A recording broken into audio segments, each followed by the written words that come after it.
ഹരേ കൃഷ്ണ. ശ്രീമദ് ഭാഗവതം ചതുർത്ഥസ്കന്ധം 29-ാമത്തെ അധ്യായം, അതിൽ 61-ാമത്തെ ശ്ലോകം വരെ എടുത്തു. ബാക്കിയുള്ള ഭാഗങ്ങൾ നമുക്ക് കേൾക്കാം. അതുവരെയുള്ള ഭാഗങ്ങൾ നമുക്കൊന്ന് ചൊല്ലി നോക്കാം. ഓം നമോ ഭഗവതേ വാസുദേവായ. ശ്രീമദ് ഭാഗവതേ ചതുർത്ഥസ്കന്ധേ അഥൈകോനത്രിംശോऽധ്യായ. പ്രാചീനബർഹിരുവാച ഭഗവംസ്തേ വചോസ്മാഭിർന്ന സമ്യഗവഗമ്യതേ കവയസ്തദ്വിജാനന്തി ന വയം കർമ്മമോഹിതാഃ. നാരദ ഉവാച പുരുഷം പുരഞ്ജനം വിദ്യാദ്യദ്വിനക്ത്യാത്മനഃ പുരം ഏകദ്വിത്രിചതുഷ്പാദം ബഹുപാദമപാദകം. യോ വിജ്ഞാതാ ഹൃദസ്തസ്യ പുരുഷസ്യ സഖേശ്വരഃ യന്ന വിജ്ഞായതേ പുംഭിർനാമഭിർവാ ക്രിയാഗുണൈഃ. ബുദ്ധിം തു പ്രമദാം വിദ്യാൻ മമാഹം ഇതി യൽകൃതം യാമധിഷ്ഠായ ദേഹേസ്മിൻ പുമാൻ ഭുങ്ക്തേക്ഷഭിർഗുണാൻ. സഖായ ഇന്ദ്രിയഗണ ജ്ഞാനം കർമ്മ ച യൽകൃതം സഖ്യസ്തദ്വൃത്തയ പ്രാണം പഞ്ചവൃത്തിർയഥോരഗഃ. അക്ഷിണീനാസികേ കർണൗ മുഖം ശിശ്നഗുദാവിതി ദ്വേ ദ്വേ ദ്വാരോ ബഹിര്യാതി യസ്തദിന്ദ്രിയ സംയുതഃ. അക്ഷിണീനാസികേ ആസ്യമിതി പഞ്ചപുരഃകൃതാ ദക്ഷിണാ ദക്ഷിണകർണ ഉത്തരാ ചോത്തരസ്മൃതഃ. പശ്ചിമേ ഇത്യധോദ്വാരൗ ഗുദം ശിശ്നമിഹോച്യത്തെ ഖദ്യോതാവിർമുഖീ ചാത്ര നേത്രേ ഏകത്ര നിർമ്മിതേ. രൂപം വിഭ്രാജിതം താഭ്യാം വിചഷ്ടേ ചക്ഷുഷേശ്വരഃ. നളിനീ നാളിനീ നാസേ ഗന്ധസൗരഭ ഉച്യത്തെ ഘ്രാണോവധൂതോ മുഖ്യാസ്യം വിപണോ വാഗ്രസദ്വിദ്രസഃ. आपणो व्यवहारोऽत्र चित्रमन्थो बहूदनं पितृर्दक्षिणकर्ण उत्तरो देवहू स्मृतः. प्रवृत्तं च निवृत्तं च शास्त्रं पञ्जालसंनितं पितृयानं देवयानं श्रोत्रात् श्रुतिधरादु व्रजेत्. आसुरीमेढ्रमर्वाग्व्यवायो ग्रामीणां हृदिः उपस्थो दुर्मदः प्रोक्तो हृदिर्गुद उच्यते. वैशसं नरकं पायुर्लुब्धगोन्धौ तु मे शृणु हस्तपादौ पुमांस्ताभ्यां युक्तो यादि करोति च. अन्तःपुरं च हृदयं विशूचिर्मन उच्यते तत्र मोहं प्रसादं वा हर्षं प्राप्नोति तल्गुणैः. यथा यथा विक्रियते गुणाक्तो विकरोति वा तथा तथोपद्रष्टात्मा तद्वृत्तिरनुकार्यते. देहो रथस्त्विन्द्रियाश्वः संवत्सररयो गतिः द्विकर्मचक्र स्त्रिगुणध्वज पञ्चासु बन्धुरः. मनोरश्मिर्बुद्धिसूतो हृन्नीडो द्वन्द्वकूबरः. पञ्चेन्द्रियार्थप्रक्षेप सप्तधातुवरूथकः. आगूतिर्विक्रमो बाह्यो मृगतृष्णां प्रधावति. एकादशेन्द्रियचमूः पञ्चसूना विनोदकृत्. संवत्सरश्चण्डवेग कालो येनोपलक्षितः तस्याः अनीह गन्धर्वा गन्धर्व्यो रात्रय स्मृता हरन्द्यायुः षष्ट्युत्तरशतत्रयम्. कालकन्या जरा साक्षाल्लोकस्तां नाभिनन्दति सुस्वारं जगृहे मृत्युः क्षयाय यवनेश्वरः. आथयो व्याधयस्तस्य सैनिकाय वनाश्चराः भूतोपसर्गाशुरयः प्रज्वारो द्विविधो ज्वरः. एवं बहुविधैर्दुःखैर्दैवभूतात्मसम्भवैः क्लिश्यमानः शतं वर्षं देहे देही तमोवृतः. प्राणेन्द्रियमनोधर्मान् आत्मन्यध्यास्य निर्गुणः शेदे कामलवान्ध्यायन् ममाहमिति कर्मकृत्. यदात्मानम् अविज्ञाय भगवन्तं परं गुरुं पुरुषस्तु विषज्येत गुणेषु प्रकृते स्वदृक्. गुणाभिमानी स तदा कर्माणि कुरुते वशः शुक्लं कृष्णं लोहितं वा यथा कर्माभिजायते. शुक्लाल्प्रकाशभूयिष्ठान् लोकानाप्नोति कर्हिचिल् दुःखोदर्कान् क्रियायासांस्तमः शोकोल्कटान् क्वचिल्. क्वचित् पुमान् क्वचिच्च स्त्री क्वचिन्नो भयमन्धदी देवो मनुष्यस्तिर्यक्वा यथा कर्मगुणं भवः. ക്ഷുത്പരീതോ യഥാദീനഃ സാരമേയോ ഗൃഹം ഗൃഹം ചരൻ വിന്ദതി യദ്ദിഷ്ടം ദണ്ഡമോദനമേവ വാ തഥാ കാമാശയോ ജീവ ഉച്ചാവജപഥാ ഭ്രമൻ ഉപര്യഥോ വാ മധ്യേ വാ യാതിദിഷ്ടം പ്രിയാ പ്രിയം.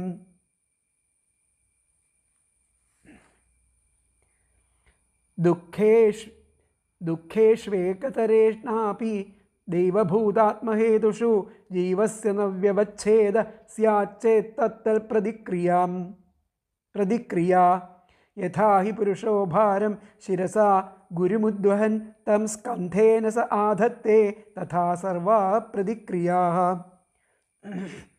നൈകാന്തത പ്രതീകാരഃ കർമ്മണം കർമ്മ കേവലം ദ്വയം ഹ്യവിദ്യോപസൃതം സ്വപ്നേ സ്വപ്ന ഇവാനഘ. അർത്ഥേ ഹ്യവിദ്യമാനേപി സംസൃതിർന നിവർത്തതേ മനസാ ലിംഗരൂപേണ സ്വപ്നേ വിചരതോ യഥാ. അഥാത്മനോർത്ഥഭൂതസ്യ യതോനർത്ഥപരമ്പരാ സംസൃതിസ്തദ്വ്യവച്ഛേദോ ഭക്ത്യാ പരമയാ ഗുരൗ. വാസുദേവേ ഭഗവതി ഭക്തിയോഗഃ സമാഹിതഃ സധ്രീചീനേന വൈരാഗ്യം ജ്ഞാനം ച ജനയിഷ്യതി. സോചിരാദേവരാജശ്രേ സ്യാദച്യുതകഥാശ്രേയഃ ശൃണ്വത ശ്രദ്ധധാനസ്യ നിത്യദാസ്യാമധീയതാം. യത്ര ഭാഗവതാ രാജൻ സാധവോ വിശദാശയാഃ ഭഗവത്ഗുണാനുകഥനശ്രവണവ്യഗ്രചേതസഃ. തസ്മിൻ മഹന്മുഖരിതാ മധുഭിച്ചരിത്ര പീയൂഷശേഷസരിതപരിതസ്രവന്തി തായേ പിബന്ധ്യവിതൃഷോ നൃപഗാഠകർണൈസ്താന്ന സ്പൃശന്ത്യശനതൃഡ് ഭയശോകമോഹാ. ഏതൈരുപദ്രുതോ നിത്യം ജീവലോകസ്വഭാവജൈഃ ന കരോതി ഹരേർനൂനം കഥാമൃതനിധൗരതിം. പ്രജാപതിപതിഃ സാക്ഷാൽ ഭഗവാൻ ഗിരിശോ മനുഃ ദക്ഷാദയ പ്രജാധ്യക്ഷ നൈഷ്ഠികാ സനകാദയഃ.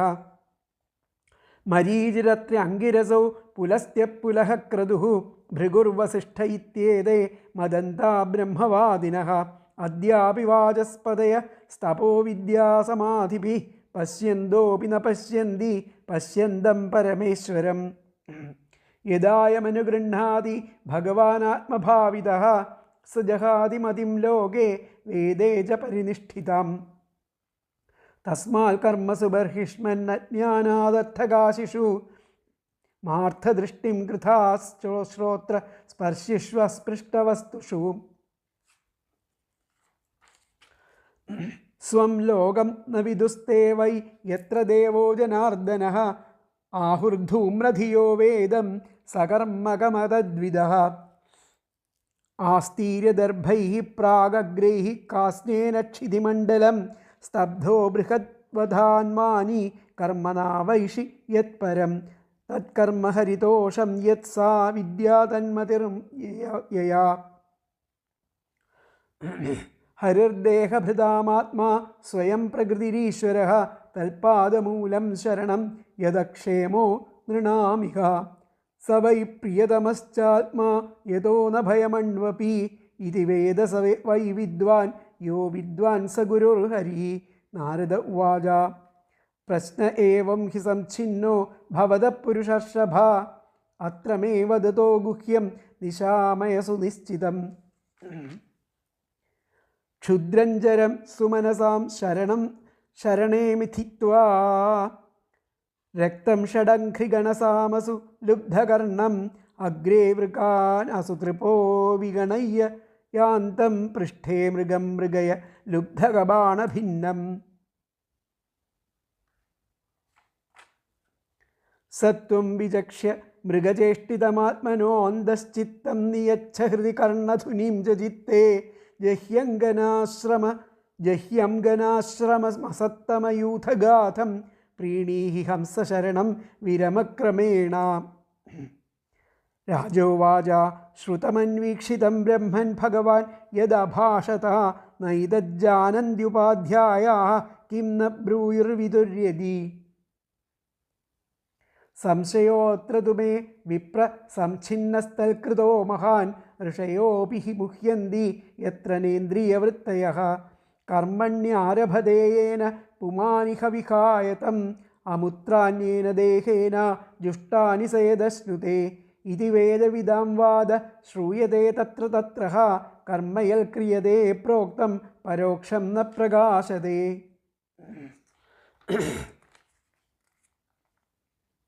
നാരദ ഉവാച ഏനൈവാരഭതേ കർമ്മ തേനൈവാമുത്ര തൽപുമാൻ ഭുങ്ക്തേ ഹ്യവ്യവധാനേന ലിംഗേന മനസാ സ്വയം ശയാനമിമം ഉത്സൃജ്യ ശ്വസന്തം പുരുഷോ യഥാ കർമാത്മന്യാഹിതം ഭുങ്ക്തേ താദൃശേനേതരേണ വാ. അടുത്ത ശ്ലോകമാണ് എടുക്കാനുള്ളത്, 62ാമത്തെ ശ്ലോകം. മമൈതേ മനസാ യദ്യദസാവഹമിതി ബ്രുവൻ ഗൃഹ്ണീയാത് തത്പുമാൻ രാദ്ധം കർമ്മയേന പുനർഭവഃ. മമൈതേ മനസാ യദ്യദസാവഹമിതി ബ്രുവൻ ഗൃഹ്ണീയാത് തത്പുമാൻ രാദ്ധം കർമ്മയേന പുനർഭവഃ. മമൈതേ എന്ന് പറഞ്ഞാൽ ഇവർ എൻ്റേതാണ്. മനസാ യദ്യത് ഇവൻ ഞാൻ തന്നെ. യദ്യസാവഹമിതി ബ്രുവൻ ഇവർ എൻ്റേതാണ്, ഇവൻ എൻ്റെ ഞാൻ തന്നെ എന്നെല്ലാം പറഞ്ഞുകൊണ്ട് ഇതി ബ്രുവൻ ഗൃഹ്ണീയാത് തത്പുമാൻ രാദ്ധം. അങ്ങനെ മനസ്സുകൊണ്ട് ആ മനുഷ്യാത്മാവ് ഏതേതു കർമ്മത്തെ സ്വീകരിക്കുന്നുവോ അത് ഏറ്റതു തന്നെ, യാതൊന്നു ഹേതുവായിട്ട് പുനർജന്മം ഭവിക്കുന്നു. അപ്പോൾ മമൈതേ മനസാ യദ്യദസാവഹമിതി ബ്രുവൻ ഇവർ എൻ്റേതാണ്, ഇവൻ ഞാൻ തന്നെ എന്നൊക്കെ അങ്ങനെ പറഞ്ഞുകൊണ്ട് മനസ്സുകൊണ്ട് ആ മനുഷ്യാത്മാവ് ഏതേതു കർമ്മങ്ങളിൽ വ്യാപരിക്കുന്നുവോ അവയെ അതായിട്ട് ഏറ്റെടുത്തിട്ട് അതൊന്നു ഹേതുവായിട്ട് ആ പുനർജന്മത്തെ പ്രാപിക്കുന്നു എന്നുള്ളതാണ്. മമൈതേ മനസാ യദ്യദസാവഹമിതി ബ്രുവൻ ഗൃഹ്ണീയാത് തൽപുമാൻ രാദ്ധം കർമ്മയേന പുനർഭവഃ. ഏതേ ഇവർ മമ എൻ്റേതാണ്, അസൗ ഇവൻ, അഹം ഇതി ഞാൻ തന്നെ, ബ്രുവൻ എന്നെല്ലാം പറഞ്ഞുകൊണ്ട് മനസാ മനസ്സുകൊണ്ട്, പുമാൻ മനുഷ്യാത്മാവ്, യത് യത് ഏതേതു കർമ്മത്തെ ഗൃഹീയാത് സ്വീകരിക്കുന്നുവോ തദ് രാദ്ധം അത് ഏറ്റതു തന്നെ, ഏന യാതൊന്നു ഹേതുവായിട്ട് പുനർഭവഃ പുനർജന്മം ഭവിക്കുന്നു. എന്നുകൂടി പറയാം. ഏതേ ഇവർ മമ എൻ്റേതാണ്, അസൗ ഇവൻ, അഹം ഇതി ഞാൻ തന്നെ, ബ്രുവൻ എന്നെല്ലാം പറഞ്ഞുകൊണ്ട് മനസാ മനസ്സുകൊണ്ട്, പുമാൻ മനുഷ്യാത്മാവ്, യത് യത് ഏതേതു കർമ്മത്തെ ഗൃഹീയാത് സ്വീകരിക്കുന്നുവോ തദ് രാദ്ധം അത് ഏറ്റതു തന്നെ, ഏന യാതൊന്നു ഹേതുവായിട്ട് പുനർഭവഃ പുനർജന്മം ഭവിക്കുന്നു. പക്ഷേ അന്വയം വന്നിട്ട് ഏതേ മമ അസൗ അഹം ഇതി ബ്രുവൻ മനസാ പുമാൻ യത് യത് കർമ്മ ഗൃഹീയാത് തത് രാദ്ധം യേന പുനർഭവഃ. എന്നുകൂടി പറയാം. ഏതേ മമ അസൗ അഹം ഇതി ബ്രുവൻ മനസാ പുമാൻ യത് യത് കർമ്മ ഗൃഹീയാത് തത് രാദ്ധം യേന പുനർഭവഃ. ഇവർ എൻ്റേതാണ്, ഇവൻ ഞാൻ തന്നെ എന്നെല്ലാം പറഞ്ഞുകൊണ്ട് ആ മനസ്സുകൊണ്ട് മനുഷ്യാത്മാവ് ഏതേതു കർമ്മത്തെ സ്വീകരിക്കുന്നുവോ അത് ഏറ്റതു തന്നെ, യാതൊന്നു ഹേതുവായിട്ട് ആ പുനർജന്മം ഭവിക്കുന്നു. അപ്പോൾ ഇവരെല്ലാം എൻ്റെയാണ്, ഇത് ഞാനാണ് എന്നിങ്ങനെ പറയുന്നത് അഹങ്കാര ഫലമാണ്. അങ്ങനെ ആ ശരീരം കൊണ്ട് ചെയ്യുന്നതിനെ തൻ്റേതായിട്ട് അംഗീകരിക്കുകയാണ്. എന്നിട്ട് അതിൻ്റെ ഫലമായിട്ട് പിന്നെ വീണ്ടും പുനർജന്മം ഉണ്ടാവണം. ഇവരെല്ലാം എൻ്റേതാണ്, ഇത് ഞാനാണ് എന്നിങ്ങനെ പറയുന്നത് ആ അഹങ്കാരം മൂലമാണ്. ശരീരം കൊണ്ട് ചെയ്യുന്നതിനെ തൻ്റേതായിട്ട് അംഗീകരിക്കണം, അതിൻ്റെ ഫലമാണ് പുനർജന്മം. എൻ്റെ കൈ, എൻ്റെ മനസ്സ് എന്നെല്ലാം പറയുമ്പോൾ ആ ഞാൻ ആരാണോ ആ ഞാനാണ് കർമ്മം ചെയ്യുന്നതും ഫലം അനുഭവിക്കുന്നതും എന്നർത്ഥം. ആ ഞാൻ ദേഹവുമായിട്ട് താതാത്മ്യം പ്രാപിക്കുന്നു. തന്നിമിത്തം അഹങ്കാരഫലമായുണ്ടാവുന്ന ഞാൻ എന്ന ഭാവം ശരീരത്തിൻ്റെ അവയവങ്ങൾക്ക് കർത്തൃത്വാദികൾ കൽപ്പിക്കുന്നു. അങ്ങനെ ഇത് മിഥ്യയാണ്. അതിനാൽ ആ കർമ്മം ചെയ്യുന്നത് ഏത്? ഞാനോ? ആ ഞാൻ ഫലം അനുഭവിക്കുന്നു. കർമ്മം ചെയ്യുന്നത് ആരാണോ അവരാണ് അതിൻ്റെ ഫലം അനുഭവിക്കണമെന്നർത്ഥം. അപ്പോൾ ഇത് ഞാൻ, ഇവർ, എൻ്റെ, ഇങ്ങനെ ഏതേതിനെ അഹങ്കാര വിഷയമായിട്ട് സ്വീകരിക്കുന്നുവോ ആ ശരീരാദികളിൽ നിന്ന് സിദ്ധിക്കുന്ന ആ കർമ്മത്തെയാണ് ആ മനുഷ്യൻ ചെയ്യുന്നത്. ആ കർമ്മത്താൽ ജന്മാദികൾ ഉണ്ടാവുകയും ചെയ്യുന്നു.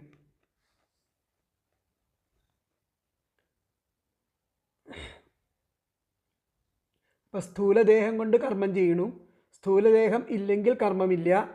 അതിനെ ഇവിടെ ഉപേക്ഷിക്കുന്നു. അതുകൊണ്ട് ആ കർമ്മഫലാനുഭവം പരലോകത്തിലുണ്ടാവാൻ അവകാശമില്ല എന്നുള്ള ശങ്കയെ പരിഹരിക്കുകയാണ് കഴിഞ്ഞ ശ്ലോകത്തിൽ. സ്ഥൂലദേഹം ജീവാത്മാവിന് ആധാരം മാത്രമല്ലാതെ കർമാനുഷ്ഠാനത്തിൽ പ്രാധാന്യം അതിനില്ല. അപ്പോൾ ലിംഗദേഹത്തിനാണ് ആ പ്രാധാന്യം. ഒരു പുരുഷൻ ഒരു ഗൃഹത്തിൽ ഇരുന്ന് കർമ്മം ചെയ്യുമ്പോൾ ആ ഗൃഹം എങ്ങനെ അവൻ്റെ കർമ്മത്തിന് പ്രധാന കാരണം ആകുന്നില്ലയോ അതുപോലെ ആ സ്ഥൂലദേഹം പ്രധാന കാരണം അല്ല എന്ന സംഗതിയെ സ്വപ്നദൃഷ്ടാന്ത രൂപത്തിലാണ് ആ കഴിഞ്ഞ ശ്ലോകത്തിൽ പറയുന്നത്.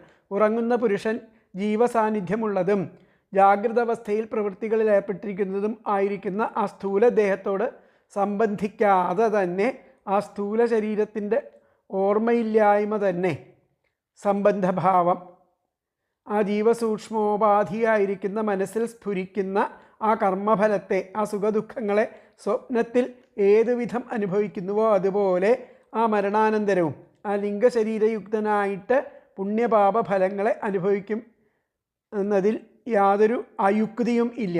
അപ്പോൾ പുരുഷൻ മനസ്സുകൊണ്ട് ആ പുത്രഭാര്യ ധനധാന്യാദികളെ എൻ്റേതെന്ന്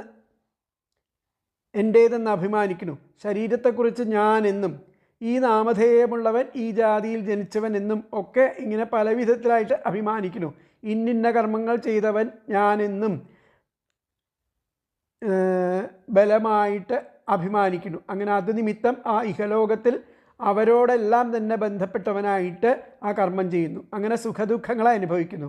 ഇങ്ങനെ അഭിമാനിയായിരിക്കുന്ന ലിംഗശരീര സംബന്ധം നിമിത്തം അദ്ദേഹത്തിന് ആ ജീവാത്മാവിന് പുനർജന്മം ഉണ്ടാവുന്നു എന്നുള്ളതാണ് ഇവിടെ പറയുന്നത്. അപ്പം ഇതിലത്തെ വ്യാഖ്യാനം എന്താ പറഞ്ഞത് നോക്കാം. മമൈതേ പുത്രാദയോ അസാവഹമിതി ബ്രുവൻ. ഇതെൻ്റേതാണ്, ആ പുത്രാദികൾ ഒക്കെ ഞാൻ തന്നെയാണ് എന്നൊക്കെ പറഞ്ഞുകൊണ്ട് മനസ്സുകൊണ്ട് ദേഹാത് സിദ്ധം, മനസ്സുകൊണ്ട് ആ ദേഹത്തിൽ സിദ്ധിച്ചിരിക്കുന്ന കർമ്മം സ്വീകരിച്ചിട്ട് ദേഹാത് സിദ്ധം കർമ്മ ഗൃഹീയാത് യേന കർമ്മണ, ആ കർമ്മങ്ങളെ കൊണ്ട് പുനർഭവോ ഭവതി, പുനർജന്മം സ്വീകരിക്കണു, ഭവിക്കണു. മമൈതേ പുത്രാദയോ അസാവഹമിതി, ഇതെല്ലാം എൻ്റേതാണ്, ഈ പുത്രാദികളൊക്കെ ഞാൻ തന്നെയാണ് എന്നൊക്കെ പറഞ്ഞുകൊണ്ട് മനസ്സ് ദേഹാത് സിദ്ധം കർമ്മ, ദേഹത്താൽ ചെയ്യപ്പെടുന്ന കർമ്മത്തിൻ്റെ ഫലത്തെ, കർമ്മം ദേഹത്താൽ സിദ്ധമാകുന്ന കർമ്മത്തെ സ്വീകരിച്ച് ഗൃഹീയാൻ ഏന കർമ്മണ, ആ കർമ്മം കൊണ്ട് തന്നെ ആ പുനർഭവോ, പുനർജന്മത്തെ ഭവിക്കണു, പുനർജന്മം ഭവിക്കണു എന്നർത്ഥം. ഒന്നും കൂടി പറയാം. മമൈതേ പുത്രാദയോ സാവഹമിതി ബ്രുവൻ മനസാ ദേഹാത് സിദ്ധം കർമ്മ ഗൃഹീയാത് യേന കർമ്മണ പുനർഭവോ ഭവതി. ഇതാണ് അതിൻ്റെ വ്യാഖ്യാനം. അപ്പോൾ അടുത്ത ശ്ലോകം നമുക്ക് നോക്കാം. 63-ാമത്തെ ശ്ലോകം. യഥാനുമീയതേ ചിത്തമുഭയൈരിന്ദ്രിയൈഹിതൈഃ ഏവം പ്രാഗ് ദേഹജം കർമ്മ ലക്ഷ്യതേ ചിത്തവൃത്തിഭിഃ. യഥാനുമീയതേ ചിത്തം ഉഭയൈരിന്ദ്രിയേഹിതൈഃ ഏവം പ്രാഗ് ദേഹജം കർമ്മ ലക്ഷ്യതേ ചിത്തവൃത്തിഭിഃ. അപ്പോൾ ജ്ഞാനം, യഥാനുമീയതേ ചിത്തമുഭയൈരിന്ദ്രിയേഹിതൈഃ, ഉഭയൈ എന്ന ജ്ഞാനം, കർമ്മം എന്ന രണ്ട് വിധമുള്ള ആ ഇന്ദ്രിയഹിതൈഃ, ആ ഇന്ദ്രിയവൃത്തികളാൽ ചിത്തം അവയുടെ പ്രേരകമായിരിക്കുന്ന മനോവൃത്തി എങ്ങനെയാണോ അനുമാനിക്കപ്പെടുന്നത്, ഏതു വിധത്തിലാണോ അതിനെ അനുമാനിപ്പിക്കപ്പെടുന്നത്, അപ്രകാരം ആ മനോവൃത്തികളാൽ പൂർവജന്മ സംബന്ധമായിരിക്കുന്ന കർമ്മം അനുമാനിക്കാം. അപ്പം അവരവരുടെ ജ്ഞാനം, കർമ്മം എന്ന് രണ്ട് വിധത്തിലുള്ള ആ ഇന്ദ്രിയ വൃത്തികൾ കൊണ്ട് അവയുടെ ആ പ്രേരകം ആയിരിക്കുന്ന ആ മനോവൃത്തി എങ്ങനെയാണോ അനുമാനിക്കപ്പെടുന്നത്, മനോവൃത്തി എങ്ങനെയാണോ അനുമാനിപ്പിക്കപ്പെടുന്നത്, അപ്രകാരം ആ മനോവൃത്തികളാൽ ആ പൂർവജന്മ സംബന്ധം ആയിരിക്കുന്ന കർമ്മം പിന്നെ വീണ്ടും വന്നു ചേരും എന്നുള്ളതാണ് ഇവിടെ പറയുന്നത്. അനുമാനിക്കുക എന്ന് പറയുമ്പോൾ വന്നു ചേരുന്നു. യഥാനുമീയതേ ചിത്തമുഭയൈരിന്ദ്രിയേഹിതൈഃ ഏവം പ്രാഗ്ദേഹജം കർമ്മ ലക്ഷ്യത്തെ ചിത്തവൃത്തിഭിः. ഉഭയൈഃ എന്ന് പറഞ്ഞു കഴിഞ്ഞാൽ ജ്ഞാനം, കർമ്മം എന്ന ആ രണ്ട് വിധം ഉള്ള ഇന്ദ്രിയേഹിതൈഃ ആ ഇന്ദ്രിയവൃത്തികളാൽ ചിത്തം അവയുടെ പ്രേരകമായിരിക്കുന്ന മനോവൃത്തി യഥാ എങ്ങനെയോ അനുമീയതേ അനുമാനിക്കപ്പെടുന്നത് ഏവം അപ്രകാരം ചിത്തവൃത്തിഭിः മനോവൃത്തികളാൽ പ്രാഗ്ദേഹജം പൂർവജന്മ സംബന്ധം ആയിരിക്കുന്ന കർമ്മം ലക്ഷ്യതേ അനുമാനിക്കാം. ഒന്നും കൂടി പറയാം. ഉഭയൈഃ ജ്ഞാനം, കർമ്മം എന്ന രണ്ട് വിധമുള്ള ഇന്ദ്രിയേഹിതൈഃ ഇന്ദ്രിയവൃത്തികളാൽ ചിത്തം അവയുടെ പ്രേരകമായിരിക്കുന്ന മനോവൃത്തി യഥാ എങ്ങനെയോ അനുമീയതേ അനുമാനിക്കപ്പെടുന്നത് ഏവം അപ്രകാരം ചിത്തവൃത്തിഭിः മനോവൃത്തികളാൽ പ്രാഗ്ദേഹജം പൂർവജന്മ സംബന്ധമായ കർമ്മം ലക്ഷ്യത്തെ അനുമാനിക്കാം. അപ്പോൾ ഉഭയൈഃ ഇന്ദ്രിയേഹിതൈഃ ചിത്തം യഥാ അനുമീയതേ ഏവം ചിത്തവൃത്തിഭിः പ്രാഗ്ദേഹജം കർമ്മ ലക്ഷ്യത്തെ. ഉഭയൈഃ ഇന്ദ്രിയേഹിതൈഃ ചിത്തം യഥാ അനുമീയതേ ഏവം ചിത്തവൃത്തിഭിः പ്രാഗ്ദേഹജം കർമ്മ ലക്ഷ്യത്തെ. ജ്ഞാനം, കർമ്മം എന്ന രണ്ട് വിധത്തിലുള്ള ആ ഇന്ദ്രിയവൃത്തികളാൽ അവയുടെ പ്രേരകമായിരിക്കുന്ന ആ മനോവൃത്തി എങ്ങനെയാണോ അപ്രകാരം അനുമാനിക്കപ്പെടുന്നത്, എങ്ങനെയോ അനുമാനിക്കപ്പെടുന്നത് അപ്രകാരം ആ മനോവൃത്തികളാൽ ആ പൂർവജന്മ സംബന്ധമായിരിക്കുന്ന കർമ്മത്തെ അനുമാനിക്കുന്നു.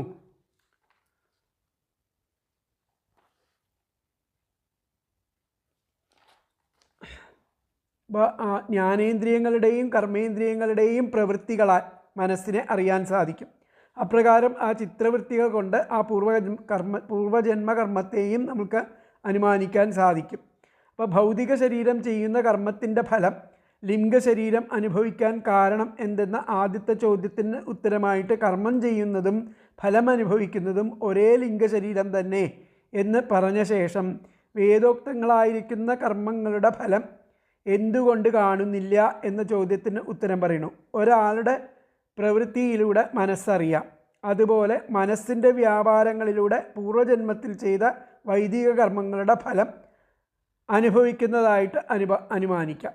അത് പ്രത്യക്ഷമല്ലെന്നേ ഉള്ളൂ.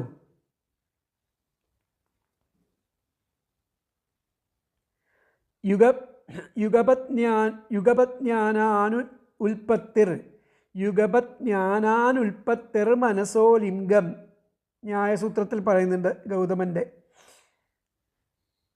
വാസ്തവത്തിൽ മനസ്സ് പ്രത്യക്ഷം അല്ല, പക്ഷേ അങ്ങനെയൊന്നുണ്ടെന്ന് അനുമാനാദികളെ കൊണ്ട് സ്ഥാപിച്ചേ പറ്റൂ.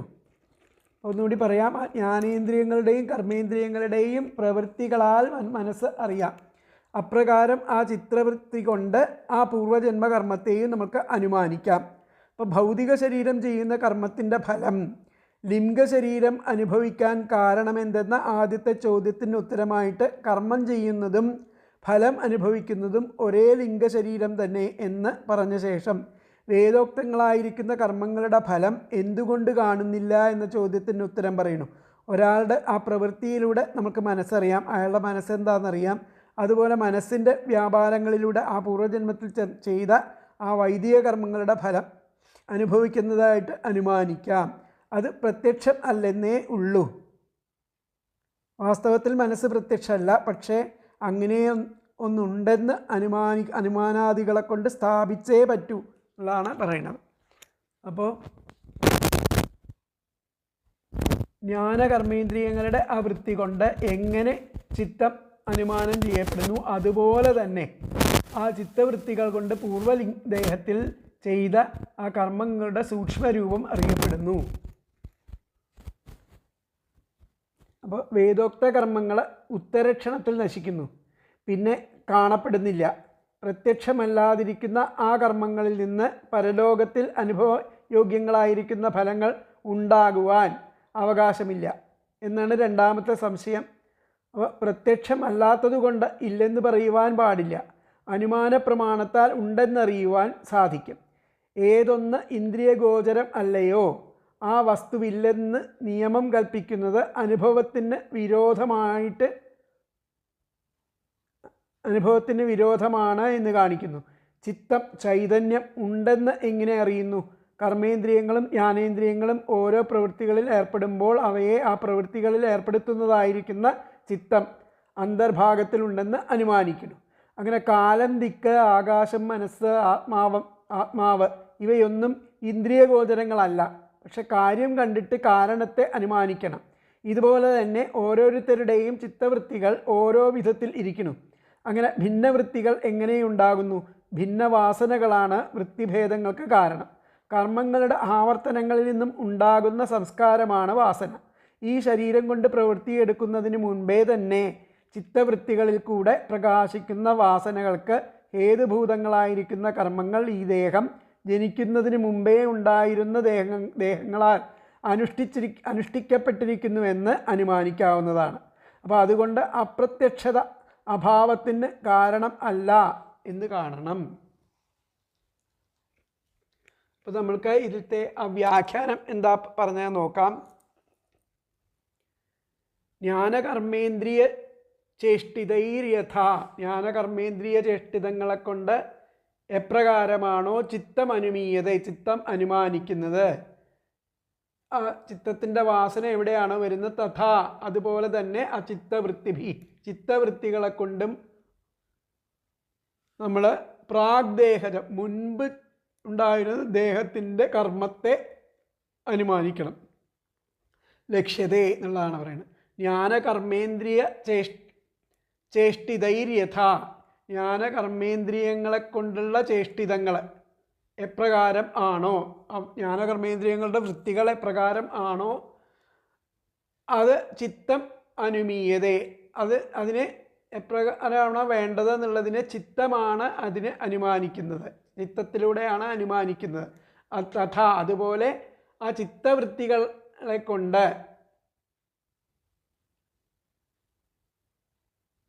ചിത്തത്തെ അനുമാനിക്കുന്നു. ജ്ഞാനകർമ്മേന്ദ്രിയ ചേഷ്ടിതൈര്യഥ, എപ്രകാരമാണോ ആ ജ്ഞാനകർമ്മേന്ദ്രിയ ചേഷ്ടിതങ്ങൾ അത് അപ്രകാരമാണ് ആ ചിത്തത്തിൻ്റെ വാസന അത് എന്ന് അനുമാനിക്കുന്നു. തഥാ അതുപോലെ ചിത്തവൃത്തികളുടെ തുടക്കം പ്രാഗ്ദേഹജം കർമ്മ, മുമ്പ് ഉണ്ടായിരുന്ന ദേഹത്തെ കൊണ്ട് ചെയ്ത കർമ്മം എന്തായിരുന്നു എന്ന് മനസ്സിലാക്കാൻ സാധിക്കും. ലക്ഷ്യതേ, കർമ്മത്തെ ലക്ഷ്യമാക്കുന്നു. ചിത്തവൃത്തിഭി പ്രാഗ്ദേഹജം കർമ്മ ലക്ഷ്യതേ. അപ്പോൾ ജ്ഞാനകർമ്മേന്ദ്രിയ ചേഷ്ടിതൈര്യഥാ ചിത്തമനുമീയതേ തഥാ ചിത്തവൃത്തിഭി പ്രാഗ്ദേഹജം കർമ്മ ലക്ഷ്യത്തെ എന്നുള്ളതാണ് അതിലത്തെ ആ വ്യാഖ്യാനം. അപ്പോൾ അടുത്ത ശ്ലോകം, നാനുഭൂതം ക്വചാനേന ദേഹേനാദൃഷ്ടമശ്രുതം കദാചിതുപരുഭ്യേത യദ്രൂപം യാദൃഗാത്മനി. നാനുഭൂതം ക്വചാനേന ദേഹേനാദൃഷ്ടമശ്രുതം അശ്രുതം കദാചിതുപലഭ്യേത യദ്രൂപം യാദൃഗാത്മനി. ഈ ദേഹത്താൽ ഒരിക്കൽ പോലും അനുഭവിക്കപ്പെടുകയോ കാണപ്പെടുകയോ കേൾക്കപ്പെടുകയോ ചെയ്തിട്ടില്ലാത്ത ഏതോ ആകൃതിയിലോ മറ്റു പ്രകാരത്തിലോ ഉള്ളത് ചിലപ്പോൾ ആ മനസ്സിൽ ലഭ്യമാകുന്നു. നമ്മൾ വിചാരിക്കാത്തതായിട്ടുള്ള പല അവസ്ഥകളും നമ്മളുടെ മനസ്സിൽ ഉണ്ടാകുന്നു. നാനുഭൂതം ആനേന ഈ ദേഹത്താൽ, ദേഹേന ആദൃഷ്ടമശ്രുതം ഈ ദേഹത്താൽ ഒരിക്കൽ പോലും അനുഭവിക്കപ്പെടുകയോ അതുപോലെ അദൃഷ്ടം കാണപ്പെടുകയോ അശ്രുതം കേൾക്കപ്പെടുകയോ ചെയ്തിട്ടില്ലാത്ത ഏതോ ഒരു ആകൃതിയിലോ മറ്റു പ്രകാരത്തിലോ ഉള്ളത് ചിലപ്പോൾ ആത്മാവിൽ, മനസ്സിൽ, സ്വപ്നത്തിൽ ഉപലഭ്യത, സ്വപ്നത്തിൽ നമ്മളൊന്നും വിചാരിക്കാത്ത പല കാര്യങ്ങളും നമ്മൾ കാണുന്നു എന്നുള്ളതാണ് ഇവിടെ പറയുന്നത്. അപ്പോൾ അനേന ഇഹ ദേഹേന, അനേന ഈ ദേഹേന ദേഹത്താൽ, കോച്ച ഒരിക്കൽ പോലും നാനുഭൂതം അനുഭവിക്കപ്പെടുകയോ അദൃഷ്ടം കാണപ്പെടുകയോ അശ്രുതം കേൾക്കപ്പെടുകയോ ചെയ്തിട്ടില്ലാത്ത യദ്രൂപം ഏതോ ആകൃതിയിലുള്ള യാദൃക് മറ്റു പ്രകാരത്തിലോ ഉള്ളത് കദാചിത് പലപ്പോഴും ചിലപ്പോൾ ആത്മനി മനസ്സിൽ സ്വപ്നത്തിൽ ഉപലഭ്യത ലഭ്യമാകുന്നു എന്നാണ് അതിൻ്റെ വാക്കുകളുടെ അർത്ഥം. എന്നുകൂടി പറയാം. അനേന ഈ ദേഹേന ദേഹത്താൽ, ഈ ദേഹത്താൽ, അനേന ദേഹേന ഈ ദേഹത്താൽ, കോച്ച ഒരിക്കൽ പോലും നാനുഭൂതം അനുഭവിക്കപ്പെടുകയോ അദൃഷ്ടം കാണപ്പെടുകയോ അശ്രുതം കേൾക്കപ്പെടുകയോ ചെയ്തിട്ടില്ലാത്ത യദ്രൂപം ഏതോ ആകൃതിയിലോ യാദൃക് മറ്റു പ്രകാരത്തിലോ ഉള്ള ആ വസ്തുതകളെ കദാചിത് ചിലപ്പോൾ ആത്മനി മനസ്സിൽ സ്വപ്നത്തിൽ ഉപലഭ്യത ലഭ്യമാകുന്നു. അതിൽ തന്വയം വന്നിട്ട് അനേന ദേഹേന ക്വച നാനുഭൂത അദൃഷ്ടം അശ്രുതഃ യദ്രൂപം യാദൃക് കദാചിൽ ആത്മനി ഉപലഭ്യത. എന്നുകൂടി പറയാം. അനേന ദേഹേന ക്വച നാനുഭൂതം അദൃഷ്ടം അശ്രുതം യദ്രൂപം യാദൃക് കദാചിൽ ആത്മനി ഉപലഭ്യത. ഈ ദേഹത്താൽ ഒരിക്കൽ പോലും അനുഭവിക്കപ്പെടുകയോ കാണപ്പെടുകയോ കേൾക്കപ്പെടുകയോ ചെയ്തിട്ടില്ലാത്ത ഏതോ ആകൃതിയിലോ മറ്റു പ്രകാരത്തിലോ ഉള്ളത് ചിലപ്പോൾ ആ മനസ്സിൽ സ്വപ്നത്തിൽ ലഭ്യമാകുന്നു. അപ്പോൾ ഒരിക്കലും ഈ ദേഹം കൊണ്ട് അനുഭവിച്ചിട്ടില്ലാത്തതും കണ്ടിട്ടില്ലാത്തതും കേട്ടിട്ടില്ലാത്തതുമായിരിക്കുന്ന വസ്തുക്കളുടെ സ്വഭാവം സ്വപ്നം കൊണ്ട് അനുഭവപ്പെടാം. തീരെ അനുഭവിച്ചിട്ടില്ലാത്തത് മനസ്സിനെ സ്പർശിക്കുകയില്ല. അതിനാൽ സ്വപ്നത്തിലൂടെ പുതുതായിട്ട് അനുഭവവേദ്യമാകുന്നത് പൂർവ്വജന്മത്തിൽ ലിംഗദേഹം നേരിട്ട് അറിഞ്ഞിട്ടുള്ളത് മാത്രമാണ്.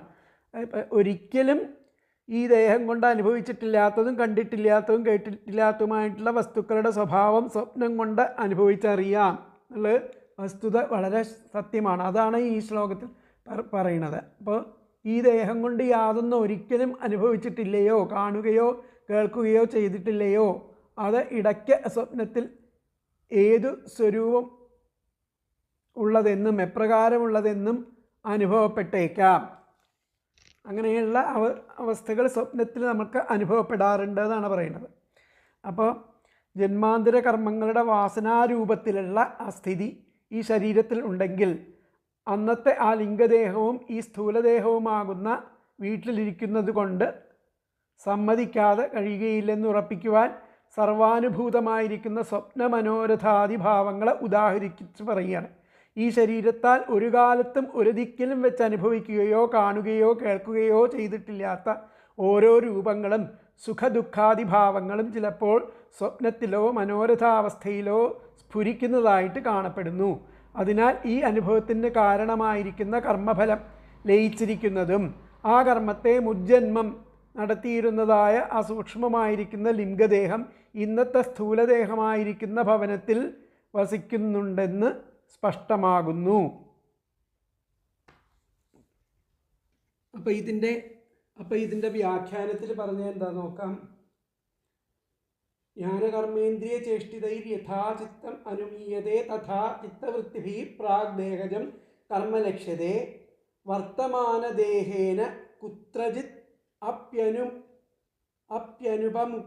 അനുപഭുക്തം അദൃഷ്ടമശ്രുതം ച യദ്രൂപം. വർത്തമാനദേഹം കൊണ്ട് ചിലപ്പോൾ കുത്രജിത്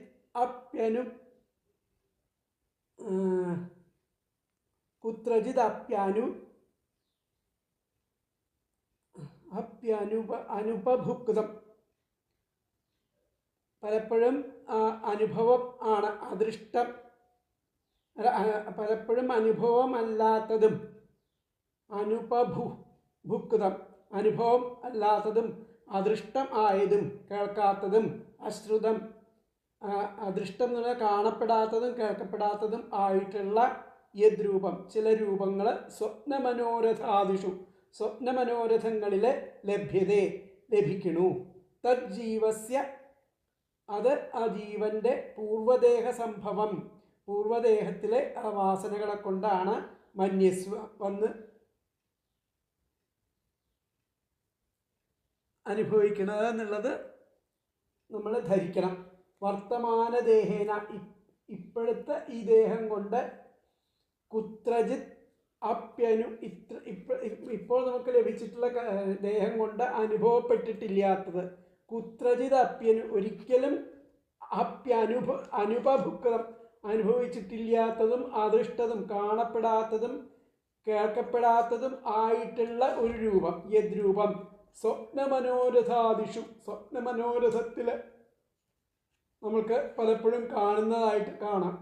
തജ്ജീവസ്യ അത് ജീവന്റെ പൂർവദേഹ സംഭവം, പൂർവദേഹത്തിൽ സംഭവിച്ചിരിക്കുന്നതായിട്ടുള്ള ആ വാസനകളെ കൊണ്ടാണ് അത് വന്നു ചേരുന്നത്. അപ്പോൾ ഒന്നുകൂടി പറയാം. വർത്തമാനദേഹേന കുത്രജിദപ്യനുഭുക്തമദൃഷ്ടമശ്രുതം ച യദ്രൂപം സ്വപ്നമനോരഥാദിഷു ലഭ്യത്തെ തജ്ജീവസ്യ പൂർവദേഹ സംഭവം മന്യസ്വ എന്നുള്ളതാണ്. ആ നാനുഭൂതം ക്വചാനേന ദേഹേനാദൃഷ്ടമശ്രുതം കഥാചിതുള്ള ഉപലഭ്യേത യദ്രൂപം യാദൃഗാത്മനി എന്നുള്ളതുകൊണ്ട് മനസ്സിലാവണം. തേനാസ്യ താദൃശം രാജൻ ലിംഗിനോ ദേഹസംഭവം ശ്രദ്ധസ്വാനനുഭൂതോർത്ഥോ ന മനഃ സ്പൃഷ്ടുമർഹതി. തേനാസ്യ താദൃശം രാജൻ ലിംഗിനോ ദേഹസംഭവം ശ്രദ്ധസ്വാനനുഭൂതോർത്ഥോ ന മനഃ സ്പൃഷ്ടുമർഹതി. അല്ലയോ രാജാവേ, തീരെ ആ അനുഭവിക്കാത്ത കാര്യം ആ മനസ്സിനെ സ്പർശിക്കാൻ ഇടയില്ല. തീരെ അനുഭവിക്കാത്ത കാര്യം ആ മനസ്സിനെ സ്പർശിക്കാനിടയില്ല. അതിനാൽ ആ ലിംഗദേഹം വഹിക്കുന്ന ഈ ജീവന് പൂർവദേഹത്തിൽ സംഭവിച്ചതാണ് അപ്രകാരം എന്ന് ശ്രദ്ധിക്കും. അത് പൂർവദേഹത്തിൽ സംഭവിച്ചതാണ് നമ്മൾ ആ ലിംഗദേഹത്തിൽ കൊണ്ട് നമ്മൾ കാണപ്പെടുന്നത്. നമ്മൾ അനുഭവിക്കപ്പെടാത്തതും അദൃഷ്ടമായതുമൊക്കെ കാണപ്പെടുന്നത് പൂർവദേഹത്തിൽ നമ്മൾ അനുഭവിച്ചിരിക്കുന്ന കാര്യങ്ങളാണ് നമ്മൾ ആ സ്വപ്നത്തിലൊക്കെ കാണുന്നതെന്നർത്ഥം. തേനാസ്യ താദൃശം രാജൻ ലിംഗിനോ ദേഹസംഭവം ശ്രദ്ധസ്വാനനുഭൂതോർത്ഥോ ന മനഃ സ്പൃഷ്ടുമർഹതി.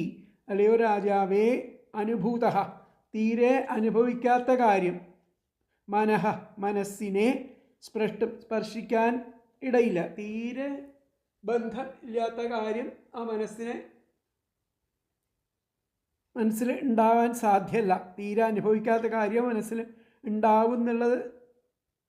ഉണ്ടാവാനിടയില്ല. അതുകൊണ്ട് അപ്പോൾ ഈ സ്വപ്നത്തിൽ കാണുന്ന ഇതുപോലുള്ള അനുഭവങ്ങളും ഇതൊക്കെ ആ ലിംഗദേഹം പൂർവജന്മത്തിലെ ലിംഗദേഹം വഹിക്കുന്ന ഈ ജീവന് പൂർവദേഹത്തിൽ സംഭവിച്ചതാണ്, അപ്രകാരം ആണെന്ന് ശ്രദ്ധിക്കണം എന്നുള്ളത് പറയുകയാണ്. അപ്പോൾ പറയാം. ഹേ രാജൻ, അല്ലയോ രാജാവേ,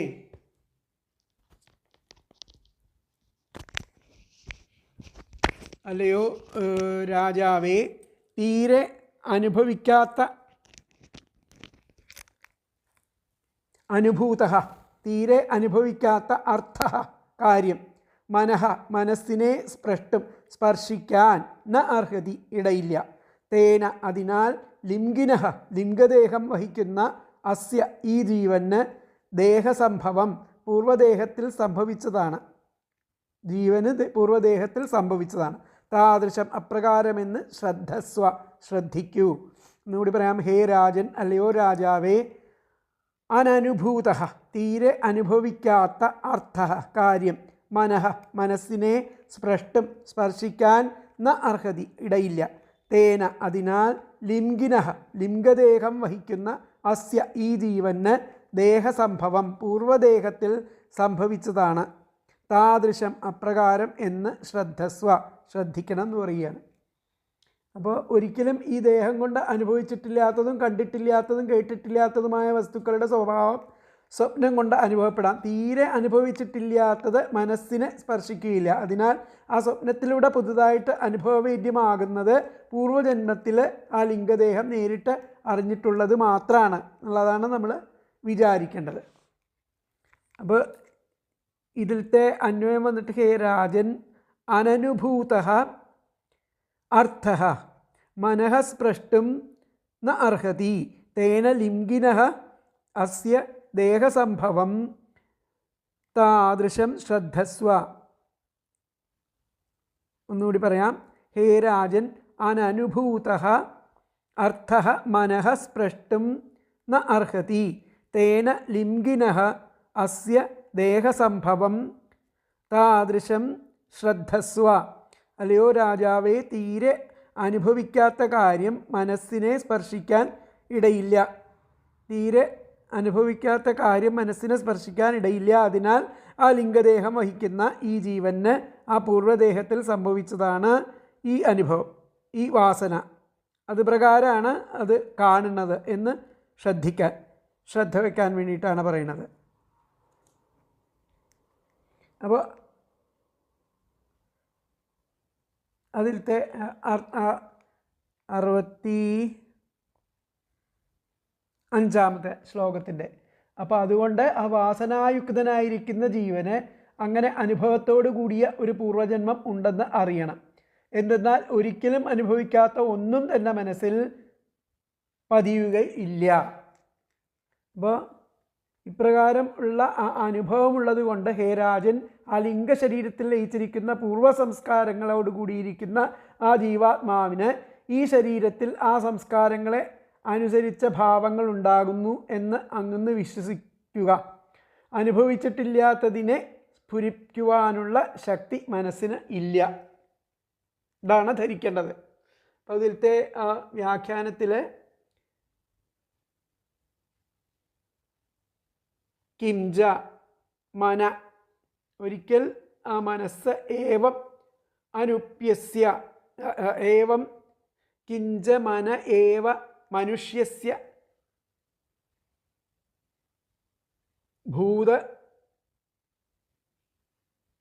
ഭൂതവിരൂപാണി ശംസതി.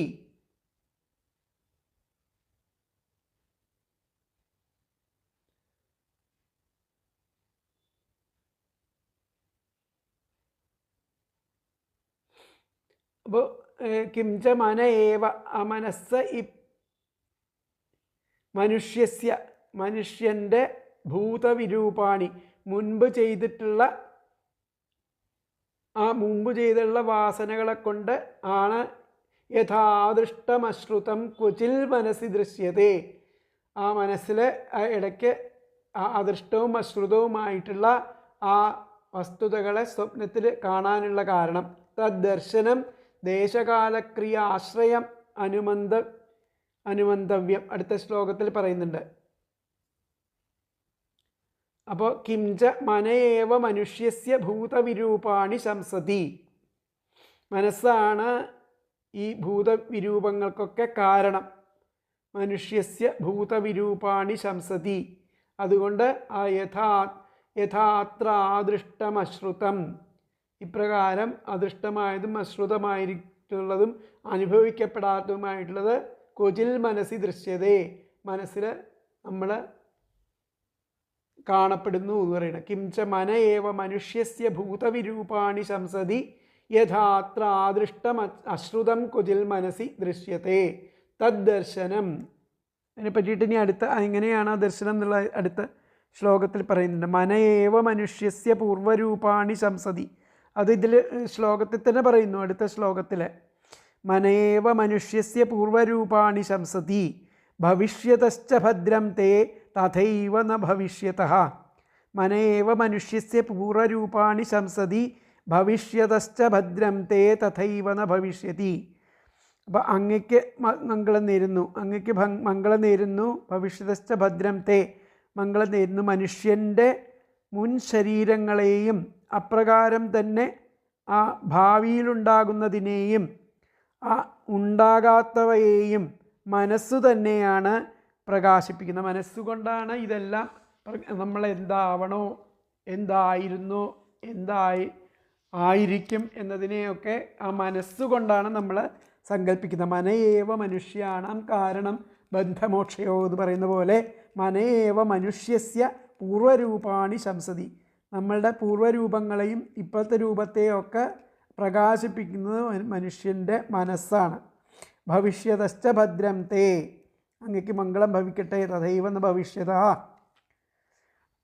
അപ്പോൾ തേ അങ്ങയ്ക്ക് മംഗളം നേരുന്നു. മനുഷ്യസ്യ തേ ഭദ്രം, അങ്ങയ്ക്ക് മംഗളം നേരുന്നു. മനുഷ്യസ്യ മനുഷ്യൻ്റെ പൂർവ്വരൂപാണി മുൻ ശരീരങ്ങളെയും തഥൈവ അപ്രകാരം തന്നെ ഭവിഷ്യതഃ ഭാവിയിലുണ്ടാകുന്ന ശരീരങ്ങളെയും ന ഭവിഷ്യതഃ ച ഉണ്ടാകാത്തവയെയും ഒക്കെ മനയേവ മനസ്സു തന്നെയാണ് ശംസതി പ്രകാശിപ്പിക്കുന്നത്. അതാണ് ഈ വ്യാഖ്യാനത്തിൽ പറഞ്ഞത്.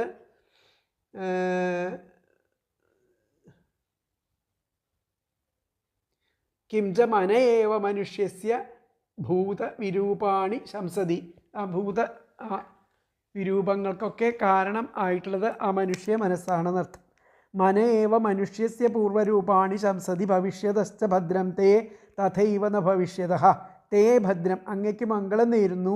മനുഷ്യസ്യ മനുഷ്യൻ്റെ പൂർവരൂപാണി മുൻ ശരീരങ്ങളെയും തഥൈവ അപ്രകാരം തന്നെ ഭവിഷ്യതഃ ഭാവിയിൽ ഉണ്ടാകുന്നതിനെയും ന ഭവിഷ്യതഃ ച ഉണ്ടാകാത്തവയെയും മനയേവ മനസ്സു തന്നെയാണ് ശംസതി പ്രകാശിപ്പിക്കുന്നത്.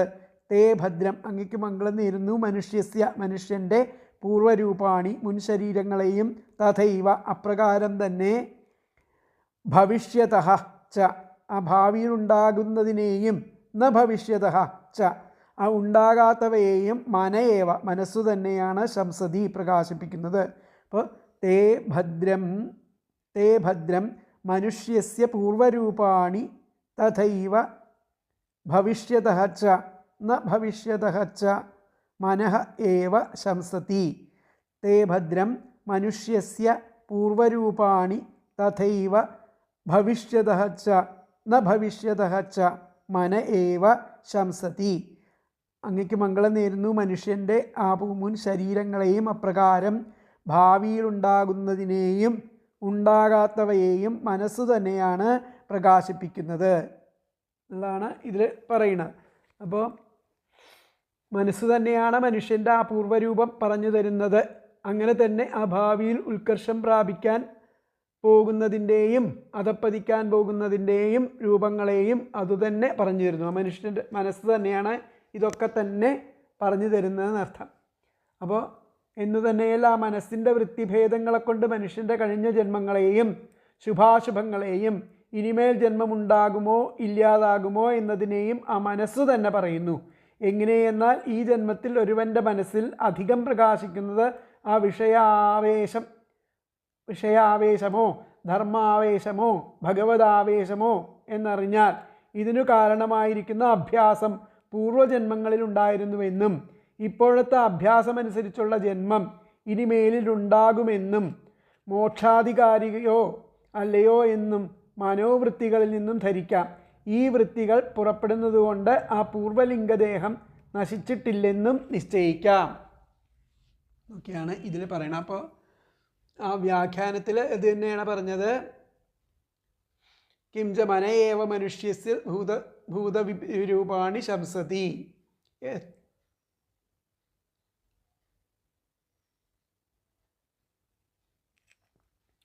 അപ്പോൾ അടുത്ത ശ്ലോകം നോക്കാം. 67-ാമത്തെ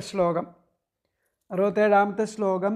അദൃഷ്ടമശ്രുതം ജാത്ര ക്വചിൻ മനസി ദൃശ്യതേ യഥാ തഥാനുമന്തവ്യം ദേശകാലക്രിയാശ്രയം. അപ്പോൾ എന്തുകൊണ്ടാണ് ഇത് കാണുന്നത്. അദൃഷ്ടമശ്രുതം ജാത്ര ക്വചിൻ മനസ്സി ദൃശ്യതേ യഥാ തഥാനുമന്തവ്യം ദേശകാലക്രിയാശ്രയം.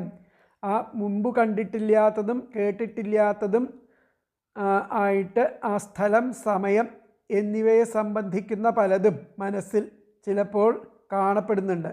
ഈ വിഷയത്തിൽ ഏതോ തരത്തിൽ അങ്ങനെ വന്നതാണെന്ന് അനുമാനിച്ചെടുക്കണം.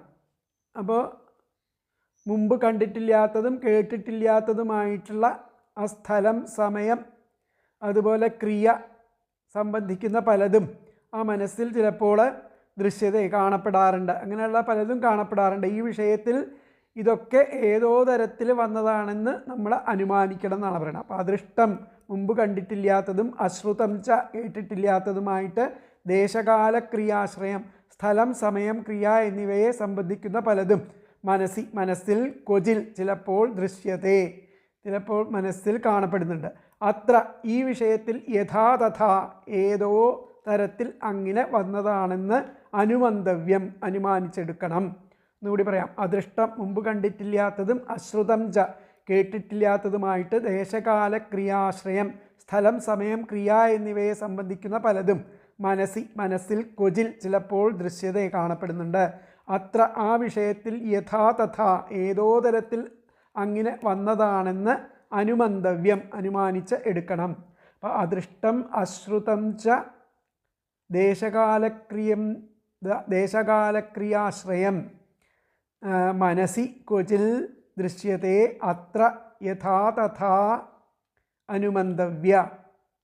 അദൃഷ്ടം അശ്രുതം ച ദേശകാലക്രിയാശ്രയം മനസി ക്വചിൽ ദൃശ്യത്തെ അത്ര യഥാതഥാ അനുമന്തവ്യം.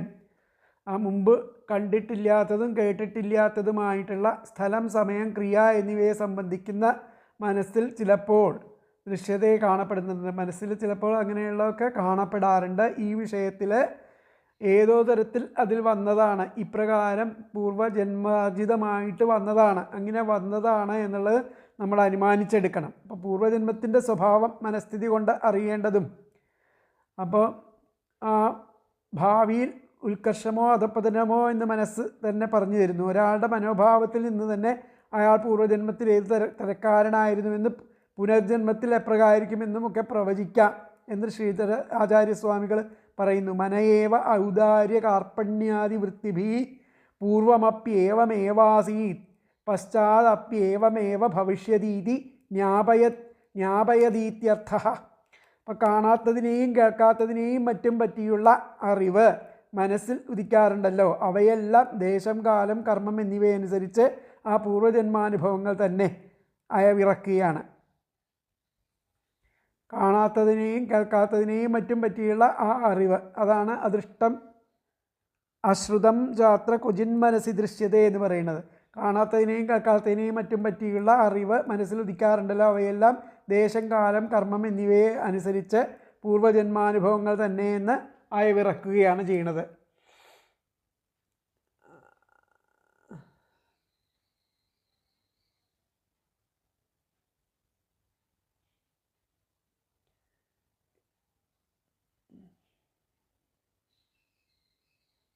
ഈ ജന്മത്തിൽ കാണാത്തതും കേൾക്കാത്തതുമായിരിക്കുന്ന ദേശങ്ങളെയും കാലങ്ങളെയും ക്രിയകളെയും ആശ്രയിച്ചിരിക്കുന്ന ഓരോ സുഖദുഃഖങ്ങൾ സ്വപ്നാവസ്ഥകളിൽ ഒരുവന് അനുഭവപ്പെടുന്നത് പോലെ മറ്റുള്ളവർക്കും അനുഭവപ്പെടാറുണ്ടെന്ന് അനുമാനിച്ചു കൊള്ളണം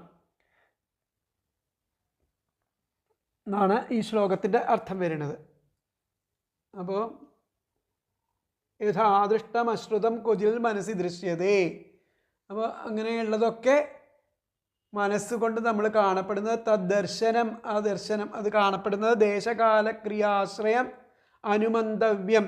ഇതൊക്കെ അദേശം, കാലം, ക്രിയ ഇവ കൊണ്ട് പൂർവ്വദേഹങ്ങളിൽ നമ്മൾ വന്നിട്ടുള്ള ആ കർമ്മവാസനകളെ കൊണ്ടാണെന്ന് അനുമാനിക്കണം, അനുമന്തവ്യം എന്നുള്ളതാണ് പറയുന്നത്. അപ്പോൾ യഥാദൃഷ്ടം അശ്രുതം ക്വചിൽ മനസ്സി ദൃശ്യതേ തദ്ദർശനം ദേശകാലക്രിയാശ്രയം അനുമന്തവ്യം. അപ്പോൾ ഇത്രയും ഭാഗങ്ങൾ മനസ്സിലാക്കുക. ബാക്കിയുള്ള ഭാഗങ്ങൾ നമുക്ക് അടുത്ത ക്ലാസ്സിലെടുക്കാം. ഹരേ കൃഷ്ണ.